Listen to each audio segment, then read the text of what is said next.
Boa tarde, crianças. Espero que vocês estejam bem. Nós vamos começar agora a nossa aula de Geografia. Por favor, abram o livro na página 125. Sigam a leitura, por favor. Vamos lá. A organização da administração federal. Os poderes executivo, legislativo e judiciário também estão organizados na esfera federal.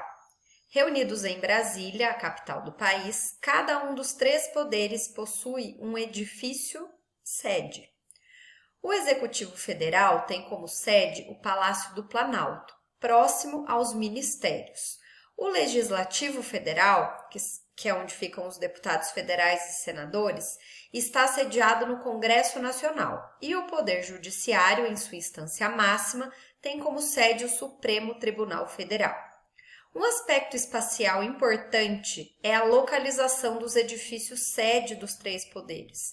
Como podemos observar na fotografia, os edifícios estão situados no entorno da Praça dos Três Poderes em Brasília. Essa proximidade foi pensada para fortalecer a tese de que os três poderes precisam ser integrados e cooperativos na administração do país.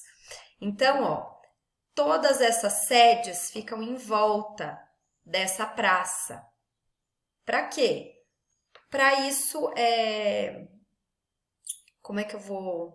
toda essa estrutura ela foi pensada para fortalecer a ideia de que esses poderes têm que cooperar entre si, que eles têm que trabalhar juntos, tá bom? Essa aí é a vista aérea de Brasília, a foto é de 1998. Vamos agora para a página 126. O Poder Executivo Federal é a esfera responsável pela administração pública e liderada pelo Presidente da República e o seu vice. Eles são eleitos em conjunto pelos eleitores de forma democrática a cada 4 anos. A Constituição Federal do Brasil permite que um presidente seja reeleito apenas uma vez. Assim, o prazo máximo de permanência no Poder Executivo de forma ininterrupta, ou seja, sem interrupções, é de 8 anos. Caso o presidente seja reeleito, essa regra vale também para governadores e prefeitos. Então, essa regra da reeleição, ela vale tanto para o presidente quanto para governador e prefeito, certo? Glossário. Ininterrupta, eu já disse para vocês que é uma coisa sem interrupção, ela acontece de maneira direta. E o orçamento da União, vamos ver já antes de começar a ler o texto aqui embaixo, é o cálculo da arrecadação de impostos e despesas do governo federal, tá bom? Olha aqui a imagem, a faixa presidencial simboliza o Poder Executivo Federal. Vamos continuar o nosso texto agora, ainda na página 126. Entre as funções de um presidente se destacam representar o país em negociações internacionais com outros países ou organizações, como a Organização das Nações Unidas, que é a ONU, administrar setores públicos como saúde, educação, gerenciar o orçamento da União, criar universidades federais e escolher ministros e secretários para auxiliá-lo na administração do país. Então, dentre as funções de um presidente, essas aí têm um destaque especial. Seguindo o segundo parágrafo. O presidente também é responsável por determinar, junto ao Congresso Nacional, o valor do salário mínimo, que é a base para se determinar o valor recebido pelos aposentados e por muitos trabalhadores. As ações do presidente precisam estar de acordo com a Constituição Federal e, na maior parte das situações, as suas decisões e seus projetos terão que ser aprovados pelos deputados federais ou senadores. Curiosidade, você sabia? Os ministérios são órgãos da administração pública ligados ao Poder Executivo Federal. Cada ministério possui um campo de ação, que é baseado em diretrizes políticas que são criadas pelo governo. Ministros e secretários são escolhidos pelo presidente. Próxima página tem uma atividadezinha aí pra gente. Número 1.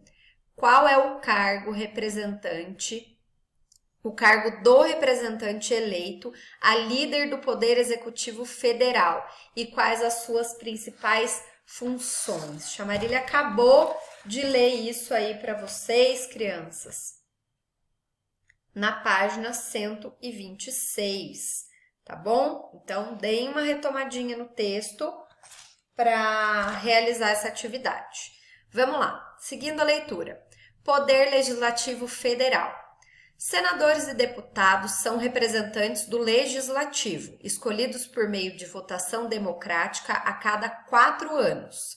O mandato de um deputado federal tem duração de 4 anos e de um senador de 8 anos. Cada estado mais o Distrito Federal elegem 3 senadores, 2 em uma eleição e mais um na eleição seguinte. Por quê? Porque os senadores ficam 8 anos, tá? Assim, ao todo, são 81 senadores. No Congresso, trabalham 513 deputados federais. O número de congressistas eleitos por estado varia de acordo com a população de cada estado. No entanto, nenhum pode ter menos de 8 ou mais de 70 representantes. As funções do Poder Legislativo também são muitas, entre as quais se destacam propor, discutir e aprovar leis que terão abrangência em todo o território nacional e discutir o orçamento das contas públicas. Então, olha a imagem aqui embaixo, são senadores, né, debatendo projetos de lei no plenário do Senado Federal. A foto é de 2017. E aqui do lado eu tenho o número de candidatos por estado, certo?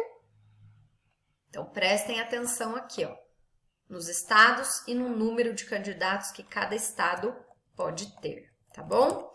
Próxima página, página 127. Agora nós vamos ver um pouquinho sobre o Poder Judiciário Federal.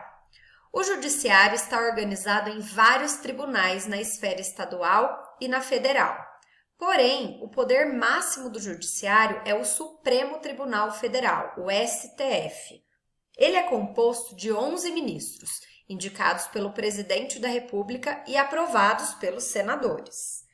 O STF tem 2 funções básicas: julgar se determinada lei estadual ou federal é ou não constitucional, se ela está de acordo com a nossa Constituição, e julgar todos aqueles que possuem cargos de elevada importância nos poderes federais, ou seja, o presidente, o vice-presidente, os membros do Congresso Nacional e o Procurador-Geral da República, além de seus próprios membros. Olha a imagem, reunião de ministros do Supremo Tribunal Federal em Brasília. A foto é de 2019. Olha uma sugestão aí de acesso para a gente no Conect. Acesse o site Plenarinho e veja a participação de crianças de diferentes regiões do Brasil na Câmara Mirim, em Brasília.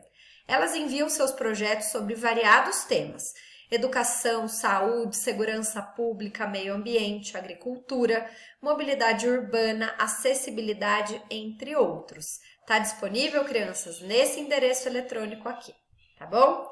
Vamos agora para as nossas atividades. Atividade 2. Cada estado possui determinado número de deputados. Quantos representantes no Legislativo Federal foram eleitos em seu estado? Número 3. Identifique, respectivamente, os 3 prédios localizados em Brasília, que são os símbolos dos poderes legislativo, executivo e judiciário. Procurem lá no texto de início, na página 125, tá, crianças? Para responder a questão 3. Número 4. Quantos são os ministros do Supremo Tribunal Federal? Vocês também têm que procurar isso no texto, tá bom? No texto que está aqui mesmo na página 128, logo aí em cima, tá bom? Agora, nós vamos fazer algumas atividades de para casa. Na aula de hoje é somente a 1 e a 2, tá, crianças? A 3, não. Observe os 2 mapas a seguir. Então, vocês vão observar a divisão aí. A divisão não, observar o mapa 1 e 2 e responder. Letrinha A, você conhece a divisão do mapa 1? O mapa 1 está dividido em quê?